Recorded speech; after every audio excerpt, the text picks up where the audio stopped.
Hey, it's Rachel Cooke, your modern mentor. I'm the founder of Lead Above Noise, a firm helping leaders get more from their teams with no burnout in sight. We do leader boot camps, keynotes, and pulse checks to help build custom blueprints. Just let us know what you need.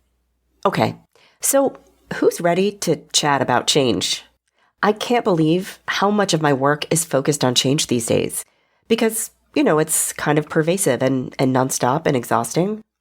The thing that hurts my heart the most, though, isn't how poorly companies are leading their teams through it, to burnout and mistrust and frustration and poor implementation. No, what hurts the most is how simply they could be doing a really great job of leading it. If only they had more clarity around why they're failing to lead through change in the first place. Today, I want to talk about the 5 biggest failures that I'm seeing happen time and again when companies are leading change, and what I would love to invite leaders to do differently. Okay, here goes.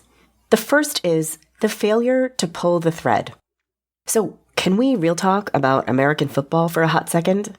Because here's the thing that happens in my house. So, my husband is sitting on the couch watching a game, caring about what's happening. So I'll sit down next to him.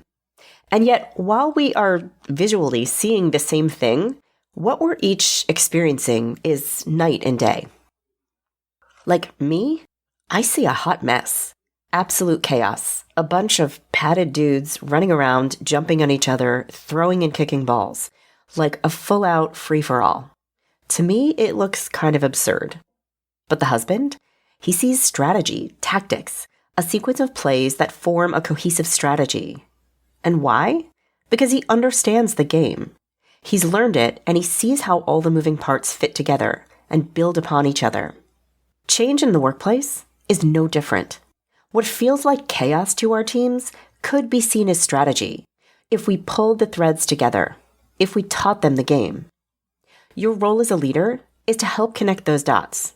That new software you've implemented, that new team reshuffle, that shiny new customer strategy, they're not just isolated choices. They're all parts of a bigger narrative that ladder up to a whole game. If you help your team to see the totality of your change efforts, how each moving piece fits together, you can help replace confusion and fatigue with understanding and engagement. Next up is the failure to plan with agility. So, as already evidenced, I don't know much about football at all, but I do feel like I've noticed one thing, and it's probably kind of a big deal. It's about the coach. The coach always shows up with a strategy, but never a fully baked plan. I know the game is a series of plays, but the coach doesn't show up with all of the plays laid out. No, and I think I'm right here.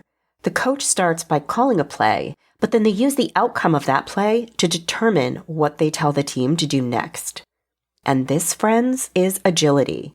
It is real-time planning based on real-time results, with flexibility and the ability to use current inputs to inform next steps. And yet, you know what I keep seeing organizations do? The exact opposite. They are consistently making long-term change plans with zero room for humility, with no space for things to go wrong, for pivots, for learning as they go. It's kind of a disaster in the making. So what if we planned like the pros? Instead of laying out every play for the next 5 years, let's plan in shorter bursts, get a few steps ahead, see what happens, adjust, and keep moving forward. Your goalposts can stay far out, but your plans, keep them tight and adaptable. Next up is the failure to re-energize your people. Ever have one of those days that just felt like too much? Like your boss dropped a last-minute emergency on your plate and you're pretty sure your kid hates you and that light came on in your car and that anxious client keeps calling every hour on the hour? Or whatever your version of that day is. But we've all been there in a moment of just too much. And what you think you most need is help, solutions, or support. And that may all be true. But the truth is, sometimes just being seen can make a huge difference. Like one person to look at you and say, hey, I see what today has dropped on you, and I seriously wish I could help. But for now, just know that I see how hard you're working through it all, and I'm here if you need to vent. And all of this can change what we're carrying. It's like a long, heavy day that keeps on coming. And sometimes, even when you can't solve or change things, just letting people know that you see what they're carrying and you'll support them where you can be the thing they need. The pace, the volume of change, it's not your fault as a leader, and it's not necessarily yours to fix, but it is yours to acknowledge. So take a moment to say to your people, hey, this has been tough for me too. I get it. How are you holding up? You don't have to be a therapist or a doctor, but just asking and acknowledging can make a big difference. And then look for ways to bring a little bit of ease into the system. Find something you can clarify or give context to, or resolve a tiny issue that's been an energy drain for your team. Every solid that you do counts.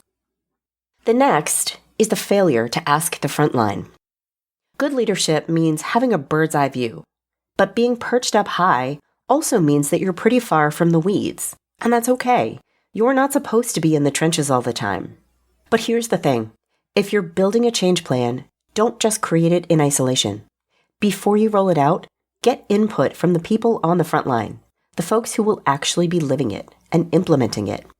A lot of change plans look great on paper until reality hits, and you find out two critical systems don't actually talk to each other, or the plan makes shipping slower, or frustrates your customers.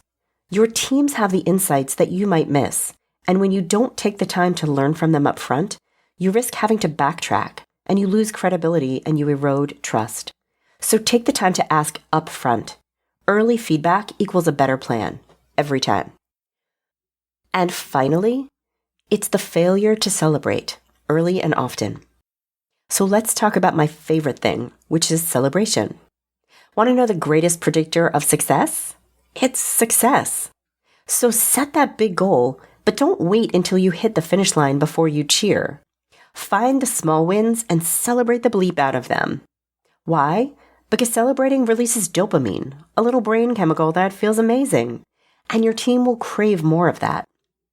Got a big change, like a complete overhaul of customer outreach happening? Don't wait until it's 100% done. That first new positive interaction, that's your moment to honor progress. Acknowledge the small victories and you'll build momentum that makes change feel not only achievable, but energizing. Change is hard, but it's here to stay. If your change efforts are stalling or even failing to delight, take a step back and see if you might be guilty of one of these 5 fails. My guess is you'll find at least one. And if you need some support or you just want to chat, you know where to find me. Drop me a note and let's connect. Join me next week for another great episode. Until then, visit my website at leadabovenoise.com.